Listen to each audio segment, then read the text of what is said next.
Hello, my name is John O Hanlon and I'm a peer leader with the Respect Project. Today I will be interviewing my local sporting hero, John O Hanlon. John, thank you for giving up the time to do this interview with me. No problem, Martin. Keep going. I'd like to ask you a series of questions if that's okay. That's fine. Go away. Number one, what was your childhood like? My childhood was pretty normal, Aaron, to be honest. Grew up O'Neill Avenue, as you know. Spent a lot of time in that pitch behind your house. Probably too much time, to be honest. We had great crack. Into school, home from school, changed out, away, played football till it got dark. Maybe missed your tea in the old, but yeah, it was normal enough. No issues. Good crack around O'Neill Avenue all the time, you know. What was that area like in them times? It was good community around it, to be honest. And people didn't really have that much nowadays. Even like when I was young, sort of around the 70s, sort of early 80s, there wasn't even that many showers about and things like that. But so it was. But they were all tight knit wee communities, you know. They were good people. A lot of them families still live there now. A lot of them live with their children. You've seen some of the people like Yvonne Burns and them people, and they're all still there. Some of their grandchildren living there now. So yeah, it was quiet. But we had, there was still the troubles going on. The soldiers were walking about and stuff, but you didn't pass no marks. It was just part of what you see every day. Like people come past with a gun in their arm, but you didn't really pass any marks. That's just what we grew up with. So, but it was good. It was a good area. There was no hassle. What sports did you play growing up? I would say, Aaron, I tried every sport, to be honest, and it probably depended on what was on TV at the time. Obviously, a lot of soccer, a lot of Gaelic, but like when Windmill was on, we were out playing tennis. We were down a tennis court. So we had a tennis court up on that wee park, isn't it? Up the top. We had our own tennis court there. We played tennis. If the snooker on, we were going to play snooker. And actually, believe it or not, whenever I was just thinking this earlier on, actually today, it was when the community centre was built up there. We were playing bowls, and me and a couple of the boys were in playing bowls with the sort of, and they say now like it's an elderly, but I loved it, and it's something I might even take up again when I get a bit more time. I love playing it. It was, and I was reasonably good at it too. So it was, but as I said, every sport we tried at some stage, but it was more or less mainly the soccer till, and then it was Gaelic from about under 16 or so. Then Gaelic kicked in, but it was mainly soccer for me. What was your school life? School life was, I went to Abbey Primary, wasn't too far away from us, Abbey Primary, and then I went to Abbey Grammar. And the grammar was a bit tough from me. I was there for about 5 years, I think, and I didn't get on as well as I should have. Probably looking back now, probably got relayed a bit somewhere else, and it was, the Abbey at the time maybe wasn't the right place for me, but look, it was just one of them things. I enjoyed the school, I made a lot of good friends out of it and stuff, but in the 5 years I was in the Abbey, it was like there was like 3 different principals in them 5 years. So the school itself probably was transitioning, into the school it is today, and I got in a bit of trouble and a bit of mess. I'll be honest with you, it was a bit of a mess at that time. But the only thing about football, kept me sort of grounded and kept me right. It kept me sort of taking over, and so yeah, school it was all right, normal. Most of the same people. A lot of the boys I know, like from Tommy down here and Marty and them, that's all sort of around. Which I enjoyed school to a certain extent, but it probably wasn't the right school at the time for me to push me on a bit. You know what I mean? You get swallowed up in the whole big sort of grammar school sort of stuff, but that's one of them things, Disregarding skills, what attributes did sports teach? Great question. Probably it sort of kept, as I said earlier, it kept me sort of grounded in sport. Sport does that to you. There's a great old saying, if you get into sport, keep you out of court, sort of thing, and it did, and it learned me valuable, especially being part of a team and stuff. And I love that part of it. You know, and I still do to this day. You know, a bit of team sort of spirit and boys together and stuff. So I mean, yeah, there's a lot of stuff. Like, but it's hard to look back now and think, you know, what did I learn out of it? You know, what you make out of it is a lot of good friends, a lot of good people. I mean, you heard the boys talking outside there, a lot of the stories that you've seen, like Tony Bagnalls and them sorts of boys. Like, you make a lot of good friends out of it, which keeps you right, which is good, you know. Who was the best player you've ever played against or with? Oh, best player I played against. That's tough. That is really tough. I mean, when I was playing in the Caribbean League and sort of around, all the teams had really good, decent footballers. Like, I mean, the teams that play in the Caribbean League now, I wouldn't even know them. Yeah. But in when I was playing, I mean, the Cameron Rovers, you had Shanroe, you know, obviously Newry Celtic was going about, you know, there was the Rockviews were going about. But I'd say the hardest player I played again, the best player, I played a couple actually of Caribbean League selects again in Newry Town. Usually at the end of each year, there would have been a Caribbean League select picked to go down and play against Newry. But I'm down this night and I played again. I was playing centre half at that stage. It was before actually I went to Windmill. I was playing centre half and I was marking Ollie Ralph, if you ever heard of Ollie Ralph. The legendary Newry Town hero, scored all the goals for Newry Town. But to be honest, I couldn't get near him. And I was going, I thought it was cocky enough, I thought it was good enough footballer and stuff. I just couldn't get near him. He just was everywhere. I couldn't get anywhere. And I was trying to kick him and I was trying to get a hand and I couldn't get near him. So I'd say he was probably the hardest player I marked. But I remember he only played again once or twice. But I mean, in respect of like Caribbean League, probably Jim Barr, Marty Sloan was tough. But I mean, everybody had them. I used to have some ding-dong battles with Kevin McDonald he played for Shanroe and Clevey. You know, I remember playing against Mark O'Connor one time. He played for Shanroe when I was a tough player. I mean, everybody was. And then, like, when I went to Windmill, it was probably Newry Celtic, Marty McGee. You know, these boys, you know, were tough men. But I'd say that's probably the only time I got a mad run around. And I think actually I was taken off at half time, believe it or not. You know, but he was just, and that's the level that he wanted to be at, but he was amazing. I also did have to tell you this another story. I played in the old Barcroft tournament, and we played again. I think I was playing for, I think I was guessing for Clevey maybe or something like that at the time, and we played again Kilkeel, and Lee Feeney was playing. Lee Feeney, he was only young.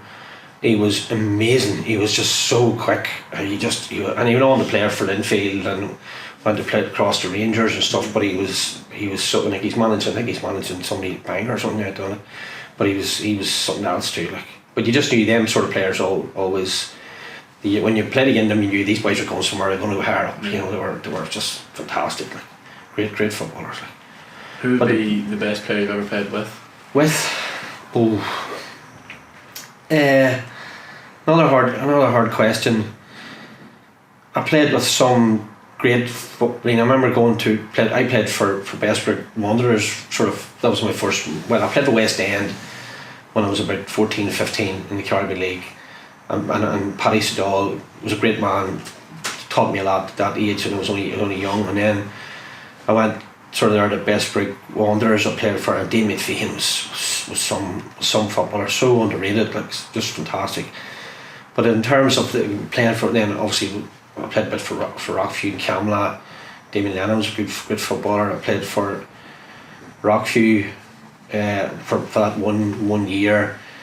A lot of great lads playing for Rockview. A lot of the boys I'm still mates with today. You know, the Darren Mullins and David McGrath's and them, all good lads. But I'd say Mickey Fern probably was the best player I played with, because I was playing a lot of right back, and you could just give him the ball, say where you go, and he would just where he went. Now, obviously, I'm great mates with Sir already, so I have to mention. But Sir was super player too. You just give him what he would score for fun. Like. But and then you had Terry Taylor. Jared O'Rourke was probably the best player in the Caribbean League at the time, centre half, fantastic. You know, and then obviously as I got older, the likes of, you know, Kearney came in, you'd Calder Work, David Rafferty, them was the place where they were. But I'd say the best player playing was probably, I'd say Mickey Fern, just for what he could do with the ball at his feet. Like I remember when we first noticed him at 5-a-side in the up at the ball school there playing, and he was just like going, who is this player here? Like you couldn't get near him. But yeah, but a lot of good players. It's hard to single out one particular one, you know. But yeah, I'd say him. Like. What was your most memorable achievement in sport? Oh, yeah, I would say, look, everybody say, obviously Windmill won the Junior Cup in 2003. I was nearly 33 at the time when I was sort of coming in, but it was probably the biggest thing that I won as a player. And I've won numerous like cups in Uri, Bestwood Cup, the leagues and stuff. I've won all them sort of trophies in around Uri, but the Junior Cup probably is the biggest thing. I mean, there's no Uri team has won it since. That's 20 years this year. It just shows you how hard it is to win. Yeah. You know, it's difficult to win. Like, but I'd say that's the biggest thing. But from a manager point of view, or a coach point of view, I was the first Windmill manager to win the Middle Shield, which was big. I actually won it then two years in a row. I think a few of the cups. So I mean, it's hard to know. I enjoyed doing the coaching of the wee lads too, and we won a lot. As you know, with James's team, we won a lot of trophies, like coming through with the boys and stuff. But I was thinking about this actually today, and a memory came into my head that from when I was young, I played for like Warren Point Town under 18s, and it was a slack team that Tommy Orr, Lord rest him, he was another great coach. Him and Mickey Cummins from Warren Point got a team together to enter the Irish Cup, the under 18 Irish Cup, and there was a few boys come down from Uri, myself and Brian Pennington, Colin Morrison, I think Desi Jennings, maybe Eugene Quinn, and we had a great side, and we ended up getting to the quarter final of the Irish Cup, and it just stuck in my head today for some reason. And when I was looking at that, going, it was some achievement back then, even to get that far. I think we beat a few yards. We beat Distillery. I think we beat. I can't remember who the other one was now, to be honest. I was racking my brains today. But our state team, we ended up playing Portadown in the quarter final in Shamrock Park on a Friday night, you know, under the lights. And even for that, you wouldn't have got an awful lot of doing that at that age. You know, you wouldn't have been seen anything. There was nearly 1,000 people at it. It was a big crowd at it that night. We ended up getting beat 2-1, I think, in extra time. But it was when I look back at it now, it was some achievement. You know, to get that far. I mean, teams do it now, obviously, and football there's more in it. But then, you know, you wouldn't have seen a Uri slack team or a Warren Point slack team anywhere getting out of that. Like. But it was definitely memorable now, because you're just doing it in my head, as I said earlier on. But I've won a lot of trophies and a lot of good times, a lot of good nights, like, you know. But and I won a lot, obviously player. I won a lot as a manager as well. I won a lot then with James's team. We won a lot of trophies as well. As you can hear, I like to win, to be honest. And even when I was playing, I liked to go to a team that was winning. That's probably why I ended up at Windmill at the time, because I wanted to win so much. What roles have you done at Windmill, and can you describe your experience in them roles? Oh, I've done every role. I started off obviously playing for Windmill. Then I went, obviously when I was sort of coming to the end, I was assistant manager for Barry Dorn. Then I took over as manager of Barry after Barry. Then Kearney McParland took over after me, and I was assistant manager for him. And then I took over again when Kieran finished for about a year, and then big Jeff came in, and I took him in as my assistant, and then he took over, and then I went to them. But then obviously committee wise and club wise, I was on the committee for a few years, and then I was, when Davy McCutcheon sort of, you know, hung up his secretarial books, as they call it, I took over secretary then. That's probably 10, maybe more, 15 years ago now, and I'm still doing a lot of secretary. I was chairman for I think maybe twice. I'm now treasurer, so I think I've done every role. I mean, the boys call me Mr. Windmill, so I've done every role there is. you know, in the club, you know. But it's a big passion of mine, obviously, you know, with Windmill, like, so I enjoy doing it. But you have to have a good wife. You have to mention this because you're out of the house a lot. Yeah. Out of the house a lot. You know, most nights doing at committees or at coaching or training and stuff. And you have to have a good missus behind you to let you do all that. How long have you been coaching for? Oh, I first started coaching Windmill under 16s when I was still playing. I think so. What am I, 52 now? I'd say when I was maybe about 30, 31, 20 years. And I think this is the first year actually that I'm not coaching anybody, because I've obviously then I was coaching, and then James obviously when he started to play I went and coached his team, and now he's obviously up with down minors and stuff, and with playing Gaelic and obviously with Ballyhone and things like that.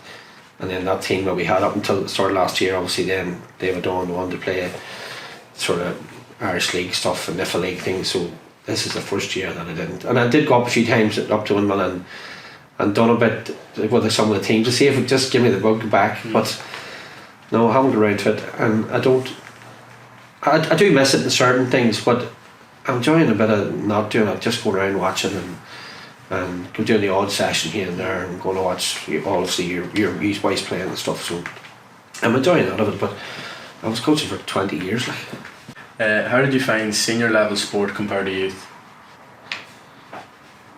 Oh, I loved both of it. Playing wise, going from youth to seniors, it wasn't. And then when I was playing, like at 15, you were playing. I was playing the Caribbean League at 15, so there wasn't really much like under 16s, under 17 the way it is now. Going up, you were true in maybe at seniors very young. So I remember going to West End. I was about 15, playing for West End, 15, 16, and then went then to Bestbrook and Cameron and stuff and teams we got. But I enjoyed it, and I loved coaching the youth. The youth probably was a big passion of mine. You get maybe more out of the youth when you see lads develop and see them coming, getting better, and you're thinking, look, I still say that half the boys, as you know, I would say the boys, like I heard them lads are, cause, as they came, like some of the lads that are playing now were with me from their 4-year-old up till they're 16, so you get to know them. But yeah, I don't think there's not much difference in it. The only thing, the senior, when you go to coach seniors, you can get found out very handy if you don't know what you're doing. Yeah. You know, adults will say, like, if your session's not good or it's not, they'll not belong telling you.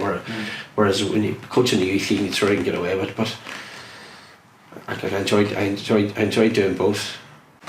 Growing up, who was your sporting hero? You're Maggie. Sporting hero, there was a lot. I was a big Man United supporter, like, when I was young, and suppose I would say Brian Robson was my idol. I just loved watching him. He was just, he could play, he could head it, he could tackle. He was just, and that's probably why he got injured so much. He was just box to box. But he was just, if you were paying to go to one match, you wanted to see Brian Robson. He was definitely my hero sort of growing up. Then obviously when Alex Ferguson took over that sort of era, the Beckhams, Gary Neville. I'm a big fan of Gary Neville, as you probably know. Not too many are, but I would be. I was down. We've seen him there in Belfast a few weeks ago. Got photographs taken and all. So yeah, he was a big, and he still is. I love listening to him. I love listening to Monday Night Football and him and Jimmy Carragher. I would near turn it on at 7 o'clock to listen to the two boys. I maybe not watch the match. I just love their analysis and stuff and yeah. Definitely them. But I mean, I loved watching other sports. I mean, I loved to watch Alex Higgins playing snooker. Even Ronnie O'Sullivan, them fast sort of players. Brilliant snooker. Even the darts. I watched everything. They were all. I mean, any sport was on, I would have watched it. Yeah. The only thing I didn't watch, probably, or didn't get what was probably cricket, because I didn't really understand it, you know, and probably still don't to this day, you know what I mean. I think everybody says that unless you're into cricket you don't really understand it. But yeah, like I mean, it was Gaelic wise too. I was lucky enough to be at, you know, watch Down winning All Irelands and stuff, you know, which was brilliant. I mean, James McCartan probably, and James was around me, James McCartan was probably the best footballer I ever, Gaelic wise, ever seen. I remember playing him in Ballyhone years ago under 16 or whatever, and he just got the ball from one end of the pitch and he ran, and he got it and he ran, and he just was unplayable. He was superb.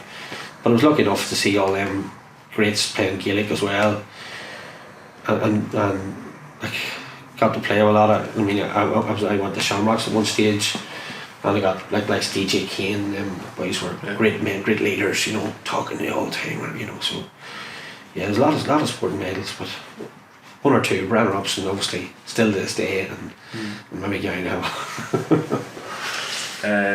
What have you won as a player, manager, and coach?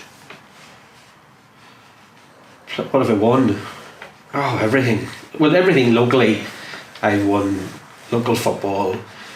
Like I grew up sort of playing for Cleary Celtic when I was even younger, like up till whatever, under 12, 14, 16. You know, I played for Cleary Celtic right up, and we won a lot in that sort of team. And then obviously I went to the Caribbean League. I was at Bestwick Wanderers for a few years, won a few trophies, played a few cup finals, and won that with them. And I moved on to Camla. I think I played 2 cup finals with Camla, won that, and then obviously the Windmill time was great for me. I won everything locally. I won, and then obviously I went on to manage them and won everything again when as I was managing them. I mean, as I said, you've been winning the Miller Shield, obviously the Junior Cup. So I'm lucky enough that I won a lot playing and managing, and then obviously on to James's team when I got, and they won a lot of trophies and stuff as well. So I've won nearly everything there is, you know, in local football now. Like obviously I didn't really go to the Irish League to play at that time now, because the Caribbean League was a good strong league at that stage it was, but the Irish League, when I was going down there, I did go down a couple of times to Newry and stuff, and it was tough to get in. I mean, I think there was a lot of Belfast boys playing at that stage for Newry and Belfast manager and stuff, so it was tough to get in down there. But yeah, I've won a lot. Like I mean, I couldn't ask for any more. Some great times, some great nights. What aspirations have you for the future? Look, I'm enjoying watching now, but I would like to coach again. Now, obviously, as you know, James is playing for Down Miners at the minute, so I'm going to watch him. I'm travelling out watching him. He's, you know, Ballyhone, he's into the Gaelic too, and I'm going watching him doing that. I also, you know, enjoy going to watch Windmill and the soccer, and I'm an armchair pundit now. I can sit and have a few pints and say he's no good, that's no good, as we all do. But I'm enjoying that. But I haven't given up yet on the coaching. I might go back to it. I'm also like obviously working in St. Ronan's. I'm doing a lot with kids and stuff. But yeah, I would love another crack at Windmill seniors, but I'm probably too old at this stage now. I think to maybe go start to come back into that again. But I like to get my input anyway, you know, as you do. Like. But yeah, I'm ruled out not doing a bit of coaching, but I'm enjoying at the minute doing a bit of watching and getting about. Once again, John, thank you very much for this interview. Good lad. That's it. Great stuff.